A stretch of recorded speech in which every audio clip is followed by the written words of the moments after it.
What stopped you from killing yourself? First user. In the stillness of the night, when the world is quiet and all that remains are your thoughts echoing like a distant storm, the idea of ending it all can feel like a dark, comforting whisper.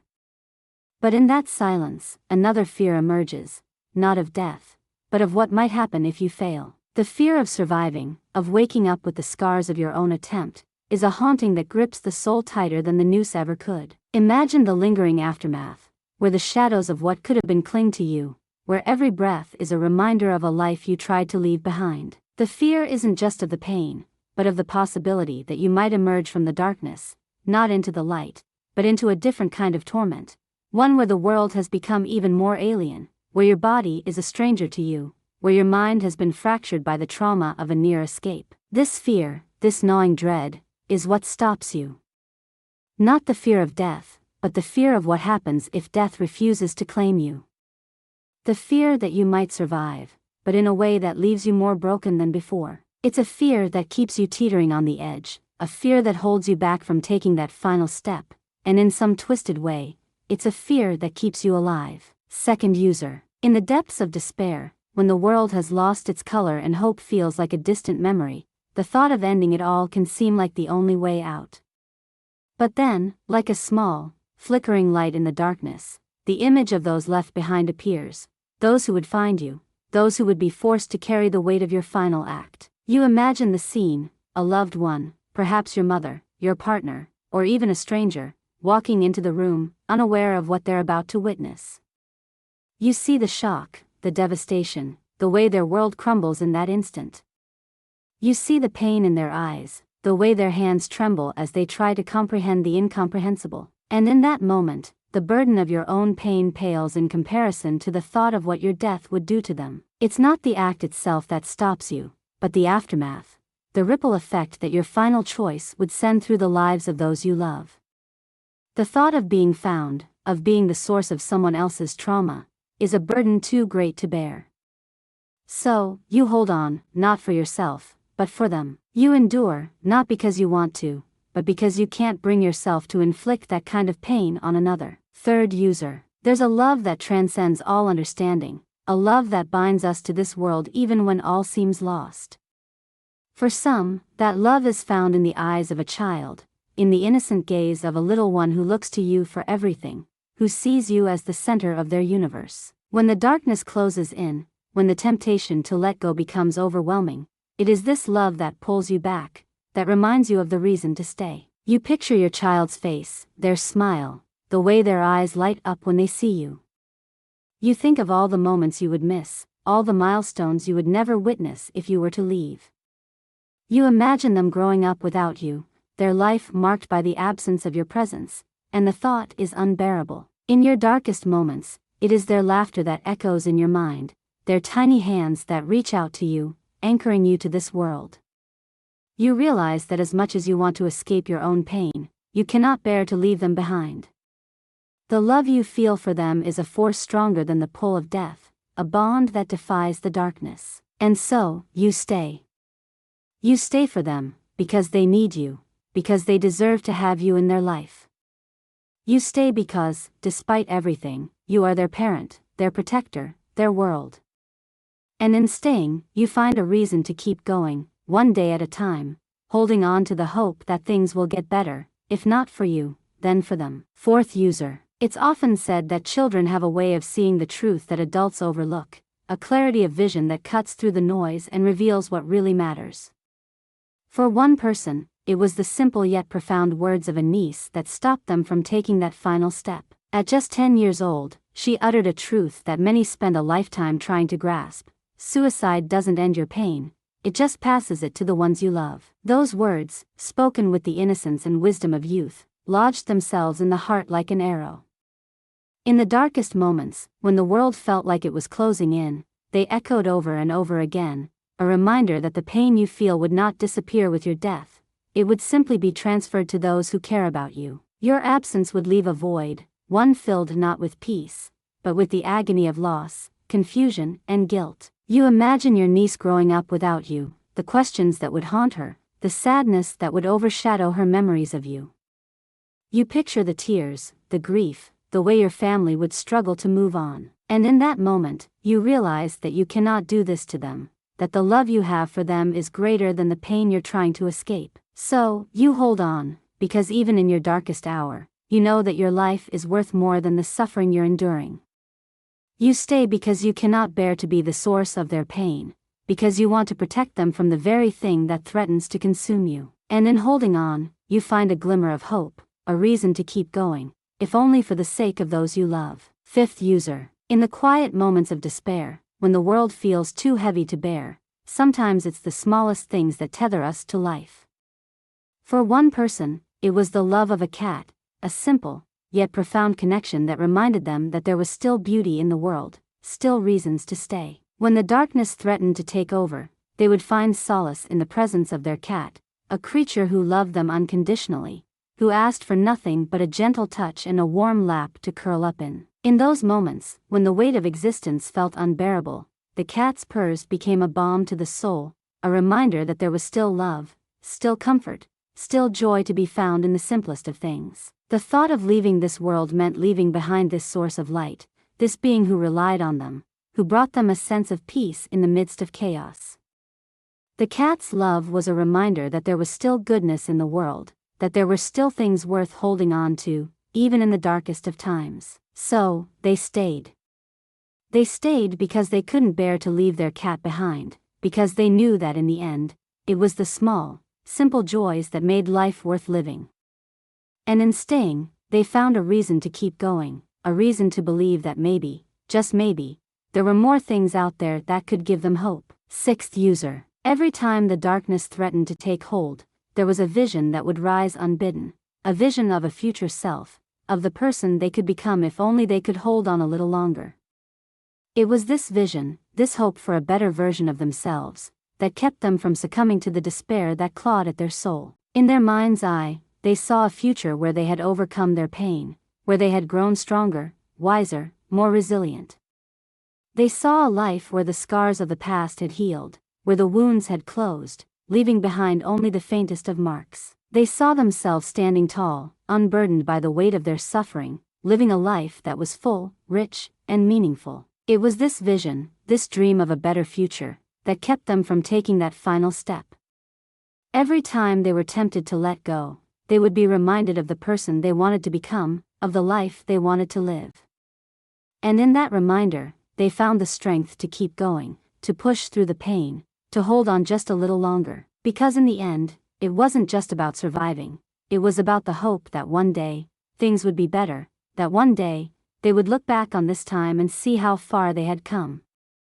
It was about believing in the possibility of change, in the possibility of growth, in the possibility of a future that was worth living for. Seventh user. There are moments in life that are so simple, so pure, that they cut through the darkest of thoughts and remind us of what truly matters. For one person, it was the innocent words of a child that pulled them back from the edge, words spoken with such conviction, such certainty, that they became a lifeline in the midst of despair. It was a night like any other, but with the weight of the world pressing down on them, they had made up their mind to end it all. The pain had become too much, the burden too heavy to bear. But just as they were about to take that final step, their 5-year-old daughter walked into the room, her eyes bright with excitement. "I can't wait for tomorrow," she said, her voice filled with joy. "It's going to be an amazing day." Surprised by her enthusiasm, they asked her what made her so sure. Her response was simple, yet it carried a weight that was impossible to ignore. "Because you'll be there," she said, smiling up at them with a love that was pure and unconditional. In that moment, everything changed. The darkness that had consumed them was pushed back by the light of their daughter's love, by the promise of tomorrow. They realized that they couldn't leave her, that they couldn't rob her of the future they had promised her. They couldn't let her down, not when she believed so deeply in the happiness that awaited them both. And so, they put down the tools of their destruction and held their daughter close, letting her warmth and innocence wash over them. They stayed, not because the pain had disappeared, but because they had been reminded of what was truly important. They stayed because they couldn't bear to break the promise of tomorrow, a promise that their daughter had unknowingly made to them in that moment of pure love. And in staying, they found the strength to keep going, one day at a time, holding on to the hope that tomorrow would indeed be an amazing day. 8th user. In the annals of Reddit, where stories of the bizarre and the brilliant intersect, there lies the tale of the lazy zombie operations officer. This is not just a story of laziness, but one of unorthodox genius hidden beneath a facade of indifference. In the military, where discipline and rigor reigned supreme, there existed an officer who seemingly embodied the opposite: languid, uninterested, and perpetually disengaged. Yet, within this veneer of apathy, there brewed a mind capable of executing the extraordinary with minimal effort. This officer was notorious for doing the bare minimum, often seen lounging while others toiled, earning the nickname Zombie for his almost lifeless demeanor. Yet, when push came to shove, and when the stakes were high, he would rise from his lethargy and pull off feats that left his peers astounded. It was as if, in those critical moments, his brain would suddenly ignite, calculating the most efficient way to achieve victory with the least amount of energy expended. His legend grew with each story told, each retelling adding a layer of mythos to his already enigmatic persona. It was said that during a particularly grueling operation, where others were on the brink of exhaustion, he devised a plan so simple yet so effective that it turned the tide in their favor. His brilliance was in his simplicity, his ability to cut through the noise and focus on what truly mattered. The lazy zombie operations officer became a symbol of unexpected genius, a reminder that sometimes, it's not the one who works the hardest who succeeds, but the one who works the smartest. His story is a testament to the power of underestimation, of how those who seem disengaged may be quietly observing, planning, waiting for the right moment to reveal their hidden brilliance. Nineth. In a small, unassuming apartment, a story unfolded that would send chills down the spine of anyone who heard it. A story that began with paranoia and ended in a revelation that saved a life. It all started when a Redditor began noticing strange things in his home: objects out of place, notes he didn't remember writing, and an overwhelming sense of being watched. His mind raced with possibilities, each more terrifying than the last. Was his landlord stalking him? Had someone broken in? Was he losing his grip on reality? As days turned into weeks, the situation grew more dire. The notes became more erratic, the sense of dread more suffocating. He shared his fears with the Reddit community, detailing his every suspicion, his every moment of unease. The responses were varied. Some offered sympathy, others dismissed his concerns as mere stress. But amidst the sea of comments, one stood out, a voice of clarity in the fog of fear. "Have you considered the possibility of carbon monoxide poisoning?" the commenter asked, their words cutting through the paranoia like a beacon of light. The symptoms, the confusion, the memory loss, the hallucinations, fit the description perfectly. It was a terrifying thought, but one that resonated with the Redditor. He immediately called in a technician, who confirmed the commenter's suspicion. There was indeed a carbon monoxide leak in his apartment, a silent killer that had been poisoning him slowly, driving him to the brink of madness. The revelation was both horrifying and relieving. Horrifying because of how close he had come to a tragic end, but relieving because there was an explanation for the terror he had been living with. The story spread across Reddit, a stark reminder of the dangers lurking in the most unexpected places, and of the power of community in saving lives. It's a tale that lingers in the mind, a story of near-death and narrow escapes, where the line between reality and delusion was blurred by a colorless, odorless gas. 10th user. Among the pantheon of Reddit legends, the Steak story stands out as a testament to the hilarity that ensues when domestic life goes horribly, comically wrong. It's a story that has been told and retold, each time evoking fits of laughter and the shared recognition of human fallibility. It begins with a husband's noble intention to surprise his wife with a perfectly cooked steak. But as with many well-laid plans, this one quickly goes awry. The husband, brimming with confidence but lacking in culinary skills, misjudges nearly every step of the process. The steak, intended to be a succulent, mouth-watering masterpiece, becomes a charred, smoke-filled disaster. The kitchen, once a place of warmth and nourishment, transforms into a battlefield, with smoke alarms blaring and the smell of burnt meat filling the air. But the true comedy lies not just in the husband's misadventures but in the wife's response.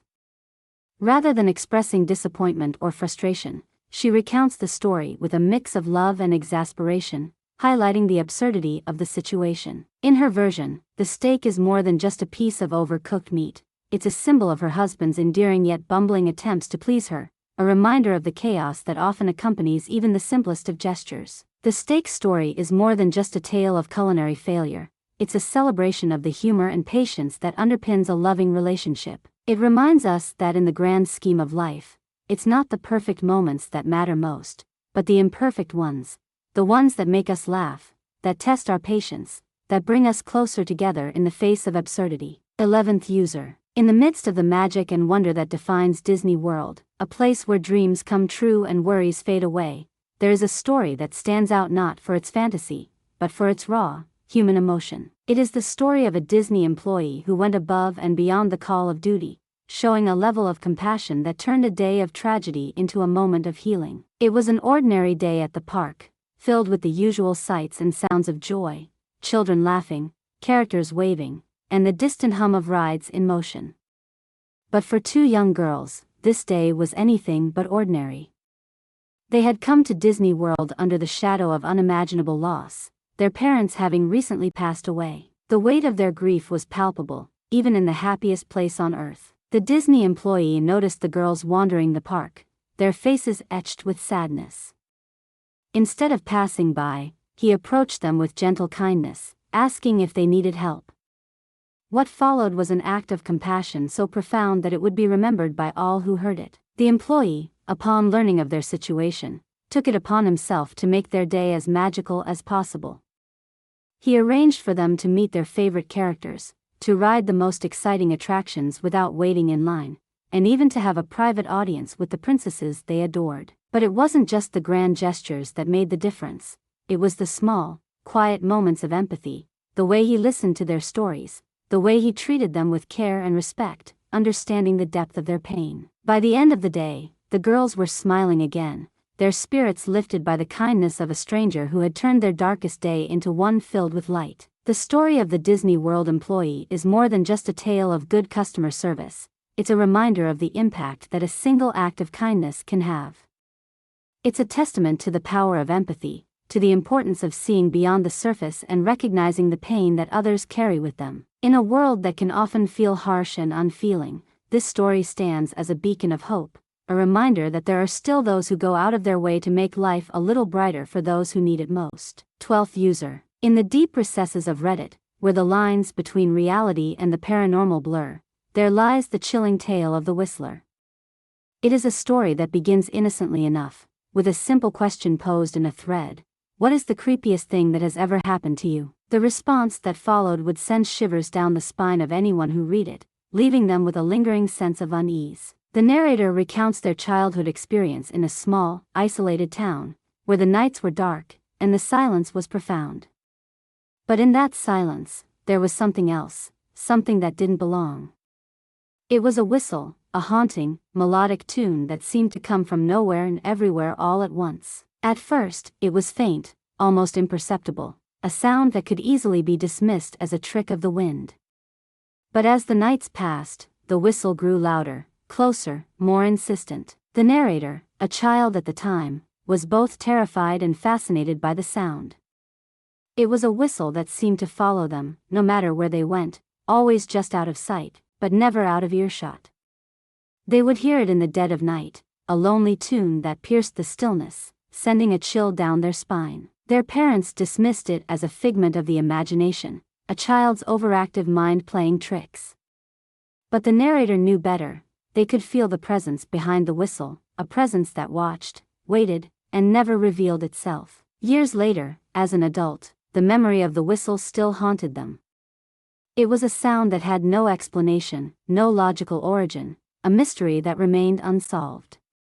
Even now, they would sometimes wake in the middle of the night, heart pounding, straining to hear the faintest echo of that eerie tune. The Whistler is a story that leaves its mark, a tale of unseen terrors that lingers long after the last note has faded, a reminder that some things in this world cannot be explained, only endured. 13th user. In the midst of the chaos that life often becomes, there comes a time when the need for space, for solitude, becomes overwhelming.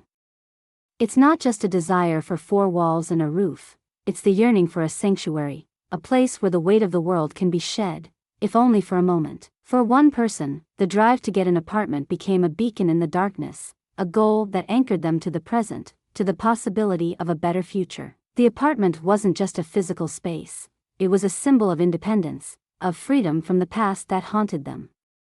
It was a place where they could close the door on the world and exist without judgment, without the prying eyes of those who thought they had a right to know how they felt. It was here, in the quiet of their own space, that they began to understand that no one had the right to their thoughts, their emotions. The realization that they could keep their pain private, that they could shield themselves from the expectations of others, became a source of strength. But it wasn't just solitude that kept them going, it was the anger, the hatred that had built up over years of hurt and betrayal. This anger became a fire that fueled their survival, a burning need to prove, if only to themselves, that they could endure. And in those moments of deepest despair, when the darkness threatened to consume them, they knew they could reach out to their closest friend, a bond forged in mutual understanding, where a simple text like, "I have a code red day," would be enough to spark a conversation, to pull them back from the edge. This was their lifeline, the knowledge that someone, somewhere, cared enough to ask why. It was a reminder that, as much as they wanted to disappear, there were still connections that mattered. And in the end, they realized that if their abusive ex-partner couldn't destroy them, then no one else had the right to either. They chose to live, not out of love or joy, but out of a fierce defiance, a refusal to be broken by the very forces that sought to bring them down. 14th user. Sometimes, it's the simplest of desires that keeps us going. The wish for a good life, for moments of peace and happiness, is a powerful motivator. For one person, the vision of a life worth living, free from pain, full of small joys and quiet contentment, was enough to keep them holding on. They didn't need grandeur or fame, they just wanted a life that felt like their own, a life that they could look back on with pride, knowing they had made it through the hardest of times. This vision became their North Star, guiding them through the darkest nights. They imagined a future where they could wake up each day and feel a sense of purpose, where the weight of the past had been lifted, and where they could find happiness in the simple things, a morning coffee, a walk in the park, a conversation with a loved one. It was this dream of a good life that gave them the strength to keep going, to keep fighting for their future. 15th user. In a world that often feels cold and indifferent, the warmth of a friend's persistence can be the difference between life and death. For one person, it was the unwavering presence of a friend that pulled them back from the brink. This friend, who knew the depth of their pain, refused to let them slip away, refused to let them retreat into the shadows of their own mind. No matter how hard they tried to push everyone away, this friend stayed, offering a lifeline in the form of texts, calls, and visits. They didn't try to fix everything or offer empty platitudes. They simply showed up, day after day, reminding them that they were not alone. This persistence became a beacon in the darkness, a reminder that someone cared enough to stay, even when things were at their worst. In the end, it wasn't grand gestures that saved them, it was the quiet, consistent presence of a friend who refused to give up. This simple act of caring, of refusing to leave them to their own devices, became the foundation upon which they began to rebuild their life. 16th user. For many, the fear of dying is overshadowed by an even greater fear, the fear of failing. The idea of attempting to end it all and surviving, but with life-altering consequences, is a paralyzing thought. The possibility of waking up to a life even more unbearable than the one they were trying to escape, plagued by injuries or disabilities, keeps them frozen in place, unable to move forward or back. This fear is a double-edged sword. It keeps them alive, but it also traps them in a state of limbo, where they are neither living fully nor embracing death. They are haunted by the thought of what could go wrong, of the pain and suffering that could result from a failed attempt. And so, they continue to exist in this in-between state, where the fear of living is only slightly less terrifying than the fear of dying. 17th user. Life has a way of intervening when we least expect it, sometimes in the most serendipitous ways. For one person, it was a phone call that came at the exact moment they were about to end it all. The phone rang, shattering the silence, and on the other end was their wife, oblivious to the crisis unfolding. Her voice, filled with love and concern, pulled them back from the edge, reminding them of the life they still had, the the people who still needed them. The second time, it was their dog, a faithful companion who sensed their distress and came to them, resting his head on their lap, looking up with those soulful eyes that seemed to say, "I need you here." In that moment, the love they felt for their dog, the connection they shared, was enough to stop them from taking that final step. It was a reminder that, even in their darkest hour, there were still reasons to stay, still beings in this world who loved them unconditionally. 18th user. For one person, the thought of their little one, their child, full of life and innocence, was enough to keep them tethered to this world. Every time they thought about ending it all, they were haunted by the image of their child growing up without them, of the void their absence would create. They imagined the sadness in their child's eyes, the confusion, the hurt, and they knew they couldn't do that to them. The love they felt for their child was stronger than any despair, stronger than the pull of death. It was a love that transcended all else, a love that kept them going even when they had nothing left to give. They chose to live, not for themselves, but for the child who depended on them, who looked to them for comfort and guidance. In that love, they found the strength to carry on, to keep fighting, to keep living, one day at a time. Thanks for watching. Leave a comment and follow for more stories.